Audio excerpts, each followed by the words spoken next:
Catherine and Cy, thank you very much for putting this together. This is, I think it's perfect timing for this sort of thing. I'm an economist at the University of Chicago, and I focus on behavioral economics and field experiments and environmental economics. Today, I'm going to start off by talking about the Gulf spill and our valuation effort around the Gulf spill. I will then summarize a few critiques. So our approach certainly was not, let's say, agreed upon by everyone in the world. There are many critiques of our contingent valuation approach. Yeah, I gave him more. He wants more, right? Yeah, I gave him. Now, what I'm going to propose today is a new approach based on these critiques, and I will give you some pilot results from our field experiment that more or less is a showcase of our new approach in giving a new set of estimates around the Gulf oil spill. And then I'll conclude with some quick remarks depending on how much time I have left. So on April 20th, 2010, we had a very important moment, of course, for the Gulf. We had the Gulf explosion on BP's rig. And, of course, that led to many environmental atrocities, catastrophes, if you look at the pictures and you look at what it did to the ecosystem. So, looking at some data, that's the largest marine oil spill in the history of the petroleum industry. There was estimated to be a discharge of nearly 5 million barrels into the Gulf. And a few months after the spill, a team from the federal government, really headed up by NOAA, asked if I was interested in joining a team to place a value on those ecosystem damages. And the idea was we were to create a value that would then be used in the court proceedings, which, as probably most of you know, in the end of the day, our values were seen by lawyers, but the court case never came to be because BP and the federal government settled before this actually went to trial. So let me start out by talking about the nuts and bolts of this contingent valuation approach. And the way I want everyone to think about it is this is just a simple choice decision. It's except if the value of the public good, you can think about damages or a public good, is actually greater than the tax. So now the decision's sort of simple. You say, yes, I want the policy if the policy yields more value than the tax that you must pay. That's kind of where contingent valuation, where the approach itself has its roots. Now, when you think about the manner in which people typically carry out the contingent valuation approach is they set up a referendum where essentially they have each voter considering whether they would vote yes or no to this policy based on V, the value of the policy, tau, the tax or the price of the policy. And then, of course, people also consider whether their vote will be pivotal. And by pivotal, what I mean is, will my vote be critical in determining whether this referendum fails or succeeds? That's what I'm talking about by being pivotal, and I'm denoting that as little p. Now, economists have shown for years that under the standard model of economics, provided that the voter believes that being pivotal is strictly greater than zero, now that computation is identical to equation 1, you simply vote yes if it's a good deal for you, and you vote no if it's not.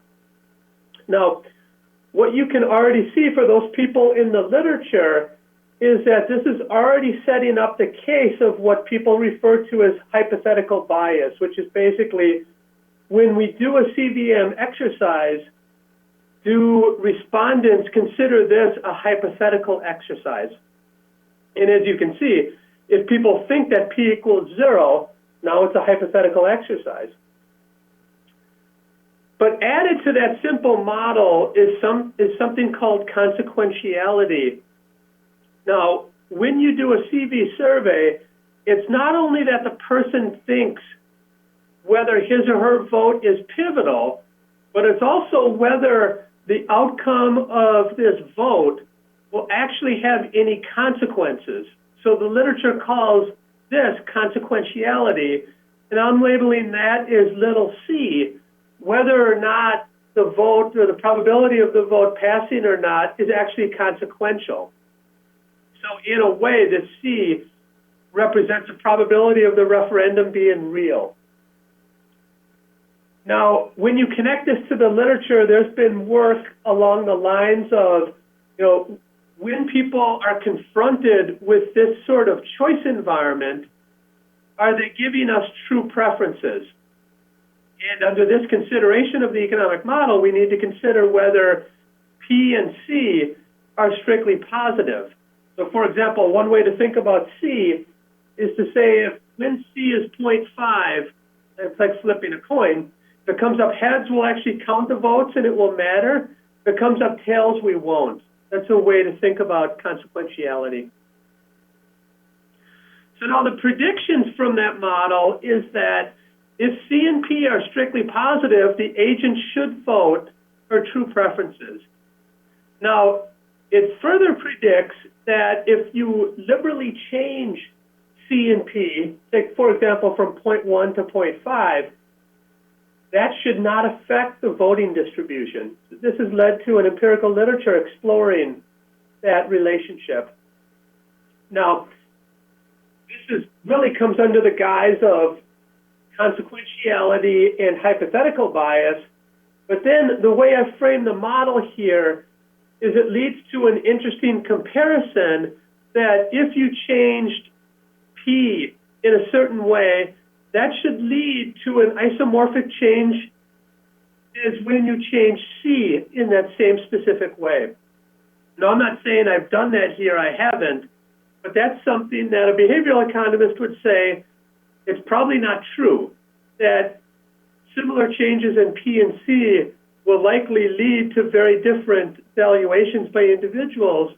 But this last bullet point is just calling out that I'm not aware of any research that actually does that. But the standard neoclassical model would say that it wouldn't matter which you change, P or C, neither of them should change the vote distribution. So now as you can see, set up in that way, you can actually see when people do a CV survey, people say, well, these surveys need to pass what's called a scope test. And what that means is when you provide more of the public good, do people place higher values on it? And also, does it pass a monotonicity test? And what that simply means is that demand curves slope downwards. If the price goes up, the quantity demanded should go down. And as you can see, if you have really large changes in V, the value of the public good, or tau, if C and P are really small, this might not be acceptable to the voter, and this might lead to violations of scope and monotonicity in those cases when C and P, which I'm combining here and calling it capital P, is small. So here's what we did. We took that valuation instrument, and what we did is we conducted face-to-face interviews with about 3,600 people. We used 5 price levels, so 5 levels of tau.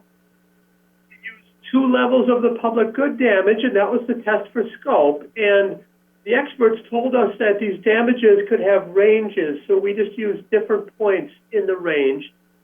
And then to make sure respondents thought it was consequential, we told them that all of these numbers would go to the Department of Justice, which of course made sense because indeed we were working with the DOJ.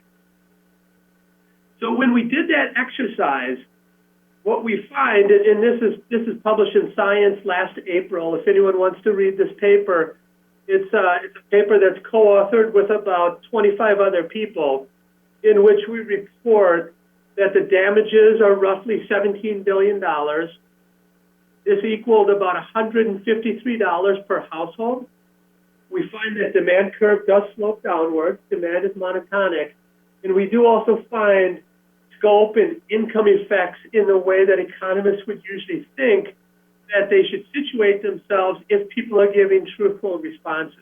So these are sort of conditions to double check whether we're getting sensible responses. So after we put that number out there, of course, what you're going to have there are a lot of people who are critical of the stated preference approach, and this is going back to the NOAA panel on page 4605 when they're talking about warm glow. What they say is, if values contain warm glow, contingent valuation responses should not be taken as reliable estimates of true willingness to pay. So that's usually one standard criticism, and I'm not going to take a stand whether we should be counting warm glow here or not. Standard criticism is that these values from a CV survey contain warm glow, and many experts have argued that that should not be counted in a CV exercise. Now, the other typical criticism is hypothetical bias. And Diamond and Hausman talk about this in the early 90s in their Journal of Economic Perspectives paper when they offhandedly sort of say, ask someone a hypothetical question, get a hypothetical response. So on the government side, what we planned on was that the critics were going to come forward and say, we see your large number, but it's fraught with hypothetical bias and with this warm glow argument that others have made in the past. So these are just a few sites if people are interested in how people have defined hypothetical bias and how people have thought about warm glow. Essentially, warm glow comes from a moral satisfaction from saying yes. It comes from an expressive utility. It might come from social image.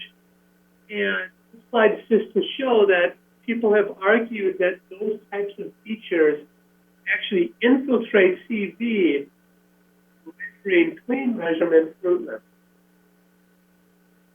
So what I ask now is, so that this is not now part of the government program, this is research done after the BP oil spill case. What I went back to my office and started thinking about is, can we actually formalize a simple model of CV behavior that incorporates standard formulation, but also embraces both warm glow and hypothetical bias? And this augmented model, we're going to start off being very simple, and let's argue that respondents actually receive utility, and that is S for social image or social pressure. And if we assume additive separability, now that CV referendum amounts to this equation at the bottom of this page. Somebody will vote yes if the left-hand side is greater than 0. If the left-hand side is not greater than 0, they will vote no. And you can see how I'm operationalizing capital S is that it's just a difference between the social image and when you vote for the proposal versus the social image when you vote against the proposal. That's the last line of the equation. But the implications of that simple model is that even when you have consequentiality, that no longer ensures that the voting behavior will map back onto your quantity of interest, which essentially is Z. That's what we're trying to estimate in that model is Z. So that simple change by making it additively separable, even when you have a consequential vote, ensure that the voting behavior will map into these. Now, for hypothetical bias, what's interesting from this model is that hypothetical bias does not always lead to, if it's hypothetical, more people vote yes. It actually says that the level of hypothetical bias will depend on the relationship between V and tau. And when V minus tau is greater than 0, when you increase pivotality, that will increase the share voting for the program. If V minus tau is less than 0, then an increase in pivotality will actually decrease the share voting voting for the program, which is a new sort of prediction in this literature. Now, research on social image, there's this direct connection now that we have in terms of hypothetical bias and social image. And the intuition from the model is that your social image motivation actually grows larger as pivotality shrinks, and as when P goes to 0, the entire vote is on social image, the intuition behind the model. So now the key question is, can we augment the approach that we used for the federal government and the standard approach in contingent valuation literature to include these behavioral motivations and still separately identify D if respondents are following our simple model when voting? The answer is actually yes, we can. But we can't measure preferences in the typical way that these surveyors do it. We actually have to induce more experimental variation. In fact, we have to have experimental variation in both P and tau. In the literature, we always just have variation in tau, and that's how we estimate the demand curve. But now with this new augmented model, you actually need variation in P as well. The identification proof is sort of simple. The way to think about it is put respondents in one of 4 cells, and what that will do is it will vary consequential and hypothetical along with the low and high tax. And by doing that, you recover the 2 probabilities by comparing the vote shares in 1 and 2 and 3 and 4. So the reason why you can do that is you look at the change in vote share from 1 to 2. That has to be due to changes in probability of consequentiality times tau, and we know tau. Same thing with 3 and 4. Those changes are due to probability of hypothetical times tau, and we know tau. So once you have those, say, primitives or behavioral parameters in hand, you can actually recover V by solving for the text level that equates the hypothetical and consequential votes. That's kind of the neat part of the model, is that we have the probabilities. The recovery of V works through a simple algorithm where the vote shares across the hypothetical and consequential voting regimes are identical. That's where the solution to the problem will be, and that will be V. Okay? So what this is saying is I just need 2 different levels of P. I don't need P of 0 and P of something positive. This will work even with 2 positive P's. And intuitively, here's how it works in an ocular sense. If you plot that is a function of tau, and I'm assuming here some things like P of hypothetical 0.01, P consequential 0.01, a V of 100, then this is the intuition, is that where consequential and hypothetical actually cross in the vote share space, in the vote share text space, that's where value of. So now what we're going to do is we're going to think about, can we extend that simple model to allow, for example, stochastic P? We can do that. And what about, 2 levels of the pivotality parameter, or, various things like covariance and S. And we have some of those things figured out. We're still trying to figure out how to successfully implement 2 levels of pivotality.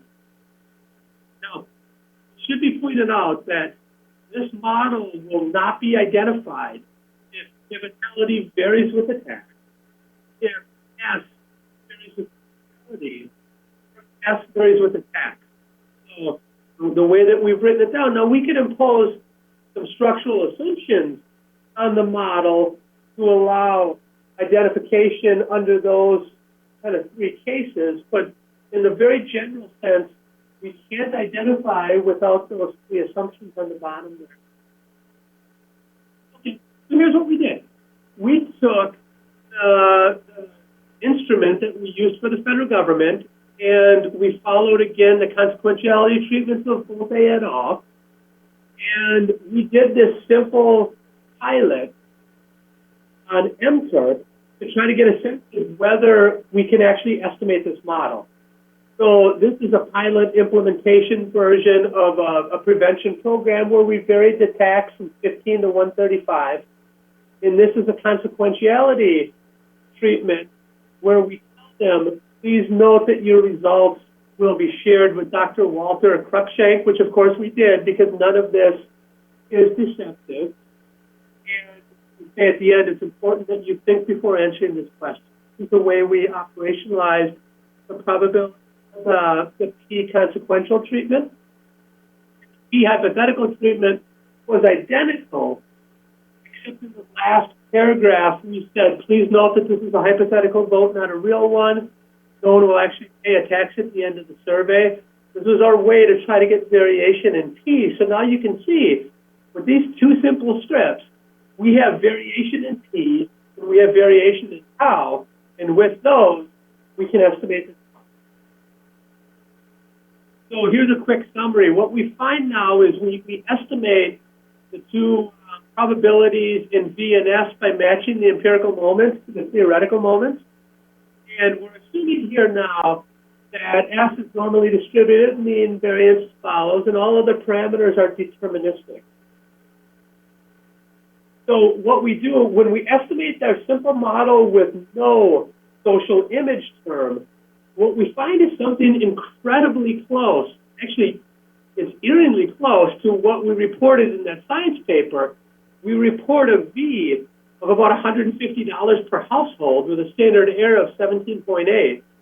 Now, when we include the social image term, what we find is that V goes down to about $70 per household. So what this would suggest is that the social image term is about $80 of the $150, and the value of the public good per se is about $70.